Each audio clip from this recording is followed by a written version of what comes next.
The Gospel reading is taken from the book of John, chapter 6, verses 1 to 15, and then down to 25 to 34. That's the book of John, chapter 6, 1 to 15, and 25 to 34. Sometime after this, Jesus crossed to the far shore of the Sea of Galilee, that is the Sea of Tiberias. And a great crowd of people followed him because they saw the signs he had performed by healing the sick. Then Jesus went up on a mountainside and sat down with his disciples. The Jewish Passover festival was near. When Jesus looked up and saw a great crowd coming toward him, he said to Philip, "Where shall we buy bread for these people to eat?" He asked this only to test him, for he already had in mind what he was going to do. Philip answered him, "It would take more than half a year's wages to buy enough bread for each one to have a bite." Another of his disciples, Andrew, Simon Peter's brother, spoke up, "Here is a boy with 5 small barley loaves and 2 small fish. But how far will that go among so many?" Jesus said, "Have the people sit down."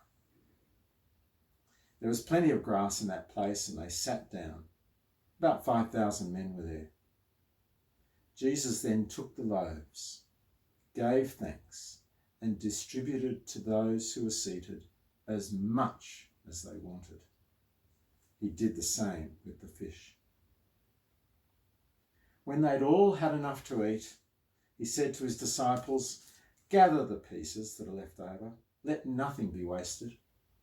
So they gathered them and filled 12 baskets with the pieces of 5 barley loaves left over by those who had eaten.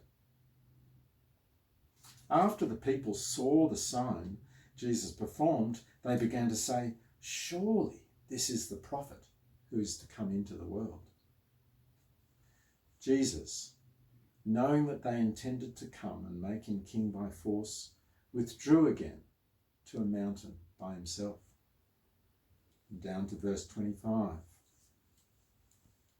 When they found him on the other side of the lake, they asked him, "Rabbi, when did you get here?"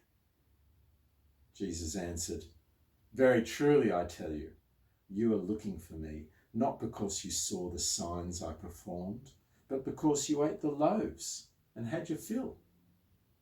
Do not work for food that spoils, but for food that endures to eternal life, which the Son of Man will give you. For on him God the Father has placed his seal of approval." Then they asked him, "What must we do to do the works God requires?"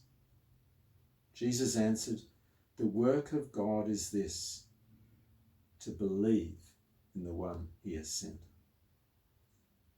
So they asked him, "What sign then will you give that we may see it and believe you? What will you do? Our ancestors ate the manna in the wilderness, as it is written, he gave them bread from heaven to eat." Jesus said to them, "Very truly I tell you, it is not Moses who has given you the bread from heaven, but it is my Father who gives you the true bread from heaven. For the bread of God is the bread that comes down from heaven and gives life to the world." "Sir," they said, "always give us this bread."